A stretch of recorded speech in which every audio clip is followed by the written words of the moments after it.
नमस्कार, मैं करुणा दीक्षित स्वागत करती हूँ अपने चैनल करुणा दीक्षित शिव कृपा में। तो आज हम बात करेंगे शरद पूर्णिमा के बारे में। शरद पूर्णिमा को कोजागिरी पूर्णिमा के नाम से भी जाना जाता है। तो यह पूर्णिमा किस स्थिति में पड़ रही है, जैसा कि आप जानते ही होंगे कि आज के चंद्रमा की किरणों से अमृत वर्षा होती है।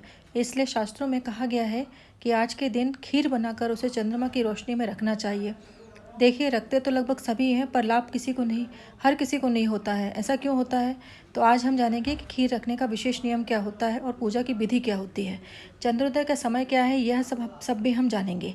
दोस्तों, दिवाली पर आपने पूजन किया, फिर भी आपको कर्ज मुक्ति नहीं मिल रही है, किसी भी तरह से आपके घर में लक्ष्मी की वृद्धि नहीं दिख रही है, जैसे कि ऐसी स्थिति बनी हुई है, तो विश्वास मानिए, वीडियो के अंत तक बने रहिए। विश्वास दिलाती हूँ मैं आपको कि हवा में बात नहीं कर रही हूँ मैं, लाभ होना तय है। 1 महीने के अंदर ही अंदर आपको रिजल्ट अपने आप दिखाई देने लगेगा। यदि आपका यह भ्रम है कि दिवाली के दिन ही लक्ष्मी प्राप्ति के लिए पूजा या उपाय कर सकते हैं, तो ये दिवाली से भी बड़ा अवसर है। इसमें क्या करना है ये आप ध्यान से समझिए और ध्यान से समझ कर करिएगा, आपको खुद बहुत बड़ा परिवर्तन दिखेगा। एक चीज़ समझिए, चंद्रमा और माता लक्ष्मी भाई बहन हैं।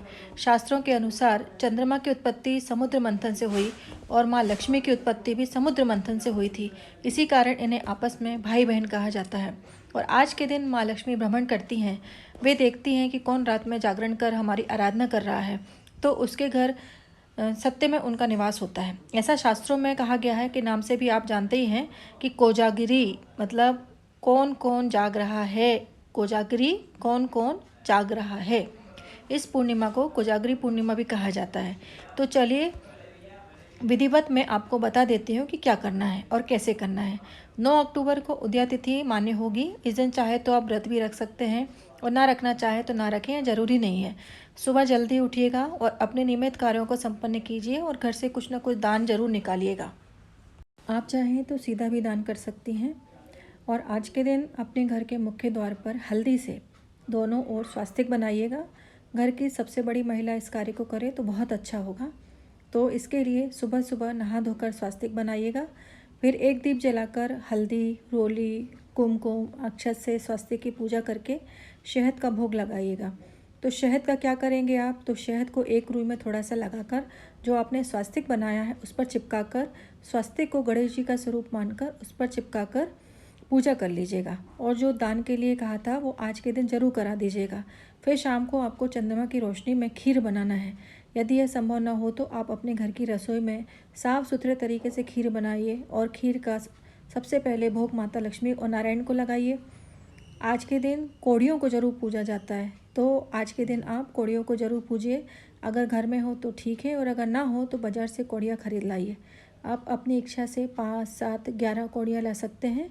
फिर इन्हें गंगा जल से और हल्दी के पानी से शुद्ध करके माता लक्ष्मी के पास रखकर इनकी पूजा करें।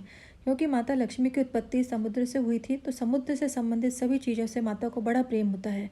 ये चीज़ें जहाँ रहती हैं माता वहाँ अपने आप खिंची चली आती हैं। तो इन कौड़ियों को साफ़ करके चांदी की कटोरी में, या अगर चांदी की कटोरी ना हो तो कोई भी स्टील के बर्तन में जो भी आपके पास उपलब्ध हो उसमें रखकर इनकी हल्दी, कुमकुम, अक्षत, पुष्प आदि से पूजा करके माता लक्ष्मी के पास रख दें। खीर नारायण और माँ लक्ष्मी को भोग लगाकर पूरी परिवार को खीर बांटिएगा। अब ये तो आपने बांटकर खा लिया। अब खीर को चंद्रमा की रोशनी में रखा जाता है, क्योंकि कहा जाता है कि शास्त्रों में आज के दिन चंद्रमा की रोशनी से अमृत वर्षा होती है। रोगी जो होता है उसके सारे रोग से मुक्ति मिलती है उसे, और जो मानसिक बीमारियों से परेशान व्यक्ति होता है उसके मन में शांति मिलती है। तो सबसे पहले ये करना है आपको कि आपके पास यदि चांदी की कटोरी है तो उसमें खीर रखकर चंद्रमा की रोशनी में रखें, जहाँ आपके घर में चंद्रमा की रोशनी आती हो, या छत पर। और अगर छत पे जाना संभव ना हो तो ऐसी कोई खिड़की या ऐसी कोई जगह जहाँ पर चंद्रमा की रोशनी आती हो वहाँ पे रखना है। एक बात ध्यान रखिए कि खीर गर्म नहीं होनी चाहिए। आप पहले उसको ठंडा कर लीजिए, उसके बाद ही उसे ऊपर छत पर चंद्रमा की रोशनी में रखिए। और उस पर कुछ जालीदार बर्तन या छलनी वगैरह हो जो अपन ढाकते हैं, ताकि उसके अंदर कोई कीड़ा मकोड़ा ना जला जाए, वो ख़राब ना कर दे उसको। अब ये करने के बाद करीब 9 बजे आपको बैठना है और माँ लक्ष्मी की स्तुति करना है। ध्यान रखिएगा, ये आसान नहीं है। माँ लक्ष्मी को प्रसन्न करना बहुत दुर्लभ है। ये करना है तो माँ लक्ष्मी को प्रसन्न करना पड़ेगा। 9 बजे या 10 बजे आपके घर में जब भी आपका काम निपटता है आप उसको निपटाकर लाल वस्त्र पहनकर आपको ये पूजन करना है। आप चाहें तो पति पत्नी दोनों यह पूजन कर सकते हैं, और अगर दोनों संभव नहीं है तो आप अकेले ही यह पूजा कर सकती हैं। तो सबसे पहले आपको क्या करना है, लाल वस्त्र पहनकर लाल आसन पर बैठना है और हाथ में फूल, अक्षत और थोड़ा सा द्रव्य लेकर उसी रात में संकल्प लीजिएगा। और संकल्प लेंगे तो क्या बोलेंगे आप, तो आपको बोलना है अपना नाम, स्थान और गोत्र बोलकर संकल्प लेंगे। और आप ये नहीं कहेंगे कि आपको क्या चाहिए, मांगेंगे भी तो उतना नहीं मांग पाएंगे आप जितना भगवान आपको दे सकते हैं। आपकी कल्पना से भी अधिक वो आपको दे सकते हैं। इसलिए मांगना कुछ भी नहीं है माँ से, आपको सिर्फ इतना कहना है माँ लक्ष्मी से कि माँ लक्ष्मी के प्रेम के लिए, प्रीति के लिए यह कर रहे हैं, ऐसा कहकर संकल्प गणेश जी के सामने छोड़ दीजिएगा। फिर बैठकर 11 बार कनक धारा स्तोत्र का पाठ और 11 बार श्री सूक्त का पाठ करना है। अगर दिक्कत हो रही है बैठने में या बैठा नहीं जा रहा है तो आप 5 बार कर लीजिए। अगर वो भी नहीं बन पा रहा है तो आप 3-3 बार ये पाठ अवश्य कर लीजिए।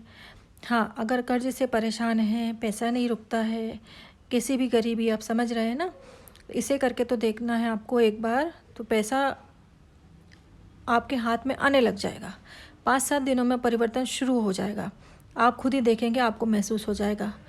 तो ये सब काम आपको करना ही करना है। एक बात जानिएगा, अगर आप हो सके अगर आपसे तो रात्रि जागरण ज़रूर कीजिएगा। और अगर आप पूरी रात नहीं जाग सकते हैं तो कम से कम 1 बजे तक तो अवश्य सोइएगा नहीं, कम से कम 1 बजे तक तो जागिएगा। ऐसा मत कीजिएगा कि भोजन करने के बाद तुरंत सो गए, ऐसा मत कीजिएगा। क्योंकि जो कहते हैं ना कि जो सोवत है वो खूबत है, जो जागत है वो पावत है। तो शरद पूर्णिमा के दिन अगर आप पूरी रात्रि में जागरण नहीं कर सकते हैं तो कम से कम 1 बजे तक अवश्य जागिएगा।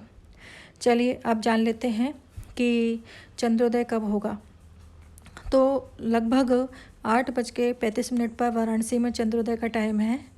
आपके यहाँ पर देख लीजिएगा, सब जगह का अलग अलग टाइम रहता है, तो आप ज़रा पता कर लीजिएगा कि आपके यहाँ पर उदय का क्या टाइम है चंद्रोदय के।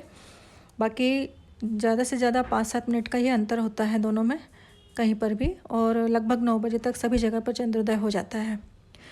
तो अब मुझे लगता है कि मैंने आपको पूरी जानकारी दे दी है। अगर मुझसे कुछ छूट गया हो या मैं कुछ आपको समझा नहीं पाई हो या आपके कोई प्रश्न हो तो आप कमेंट बॉक्स में लिखकर मुझसे वो प्रश्न पूछ सकते हैं।